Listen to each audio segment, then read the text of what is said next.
আপনি কি জানেন সাহাবায়ে কেরামদের সিয়াম পালনের গুরুত্ব কেমন ছিল? যদি না জেনে থাকেন তাহলে এই ভিডিওটি আপনার জন্য। আর আপনি যদি সিয়াম পালনের গুরুত্ব সম্পর্কে না জেনে থাকেন তাহলে এই ভিডিওটি একটু স্কিপ না করে পুরো ভিডিওটি মনোযোগ সহকারে দেখুন। সিয়াম সম্পর্কে তাৎপর্য তুলে ধরছেন মুহম্মদ আয়েশা আক্তার। মানবতার মুক্তির দূত বিশ্বনবী হজরত মুহাম্মদ এর জীবনাচরণ ও সাহাবায়ে কেরামের জীবন ও আমল আকিদায় আমাদের অনুকরণ ও অনুসরণ করা উচিত। সাহাবায়ে কেরামরা কিভাবে সিয়াম সাধনা করেছিলেন তা আমাদের জানতে ও মানতে হবে ঈমান নিয়ে বাঁচতে হলে। সফরে থাকাবস্থায় রোজা রাখার ব্যাপারে ছাড় থাকলেও প্রচণ্ড গরমে দীর্ঘ সফরে এবং যুদ্ধের মতো সংকটময় মুহূর্তেও সাহাবায়ে কেরাম রোজা ছাড়তেন না। যেমন আবু বকর এর যুগে ইয়ামামার যুদ্ধে এক সাহাবী আব্দুল্লাহ ইবনে মাকরামা সিয়াম অবস্থায় যুদ্ধ করতে করতে আঘাতে আঘাতে জর্জরিত হয়ে জমিনে লুটিয়ে পড়েন। এ অবস্থায় তাকে দেখে সাহাবী আব্দুল্লাহ ইবনে উমর তার কাছে এলেন। তখন জখমে জর্জরিত ও পিপাসায় কাতর ইবনে মাকরামা তাকে জিজ্ঞেস করলেন, এমতাবস্থায় সিয়াম ভাঙা যাবে কিনা?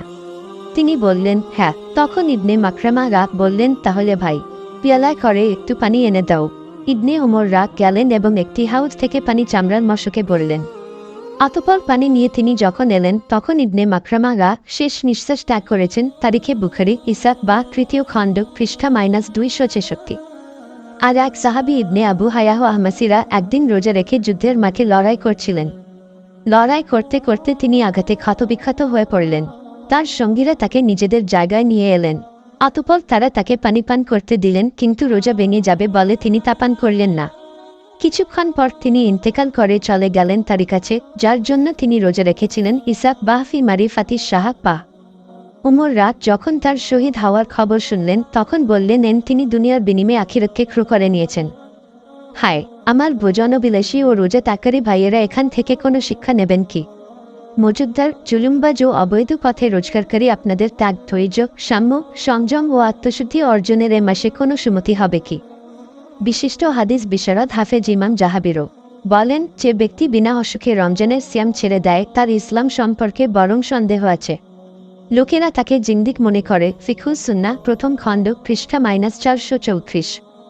মহানবী বলেন, আমার উম্মতকে রমজান মাসে 5টি জিনিস দান করা হয়েছে যা আমার আগে কোনো নবীকেই দান করা হয়নি। প্রথম এই যে রমজান মাসের প্রথম রাত যখন আসে তখন আল্লাহ রাব্বুল আলামিন তাদের প্রতি দৃষ্টিপাত করেন, আর যার উপর তার দৃষ্টি পড়ে তাকে তিনি কখনো শাস্তি দেবেন না।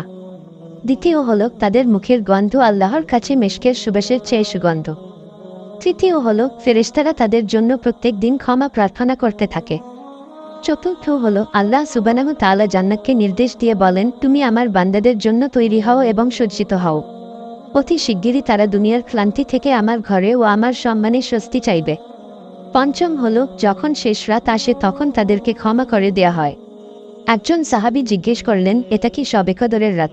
তিনি বললেন, না। তুমি কি মজদুরদের দেখনি যে তারা যখন কাজ থেকে অবসর পায় তখন তাদের মজুরি পুরোপুরি প্রদান করা হয়? বাইহাকির সবুই ইমান কাঞ্জুল উমামাল পৃষ্ঠা -302। আবু সাইদ খুদরী বর্ণনায় রাসূলুল্লাহ বলেন, নিশ্চয় আল্লাহ সুবহানাহু তাআলার কাছে রমজানের প্রত্যেক দিনে ও রাতে জাহান্নাম থেকে মুক্তি দেয়া অনেক দাস রয়েছে। ওর প্রত্যেক দিন ও রাতে প্রত্যহ মুসলিমের জন্য কবুলযোগ্য একটি দোয়া অবশ্যই রয়েছে। মুসনাদে বাজ্জার সহিহুত তারগিব প্রথম খণ্ড পৃষ্ঠা -491, হাদিস নম্বর -988। বর্জনকারীরাও কাফিরে পরিণত হয়। দুই নির্দেশ লঙ্ঘনকারীর হুকুমের বিষয় বিনা ব্যবধানে একই। সালাত দিন ও রাতের কর্তব্য যা প্রতিদিনে 5 বার এবং সিয়াম বাৎসরিক কর্তব্য যা সারা বছরের মাত্র একবার অপরিহার্য। বাজরুল মানফাহ পৃষ্ঠা -77। আবু উমামা থেকে বর্ণিত, রাসূলুল্লাহ বলেন, একদিন আমি স্বপ্নে দেখলাম একটি সম্প্রদায় উল্টোভাবে ঝুলছে। তাদের কপাল ফাড়া, তা থেকে রক্ত ঝরছে। আমি জিজ্ঞেস করলাম, এরা কারা? বলা হয়, এনারা হলো রমজান মাসে বিনা ওজরে যারা সিয়াম রাখে না। সহিহ ইবনে খুজাইমা তৃতীয় খণ্ড পৃষ্ঠা -237। ইবনে হিব্বান বাশারাতুল ফুসুসাত পৃষ্ঠা -37। রাসূলুল্লাহ বলেন, বিনা ওজরে রমজানের সিয়াম ত্যাগকারী অবিশ্বাসী রূপে পরিগণিত। ফিকহুস সুন্নাহ প্রথম খণ্ড পৃষ্ঠা -434। যে ব্যক্তি শরীয়তি উজর ছাড়া এ মাসের একটি রোজাও ছেড়ে দেবে, সে যদি সারা জীবনও সিয়াম পালন করে তবুও তার পাপের খেসারত হবে না। বুখারী।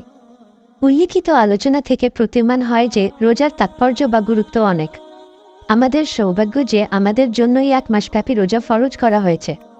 রমজান মাসের প্রতিটি ফরজ অন্য যেকোনো মাসের 70টি ফরজের সমান। রোজা আমাদের জন্য রহমত, মাগফিরাত ও নাজাতের সুসংবাদ নিয়ে হাজির। আমরা যেন রোজার হক যথাযথভাবে আদায় করতে পারি এ কামনাই করি।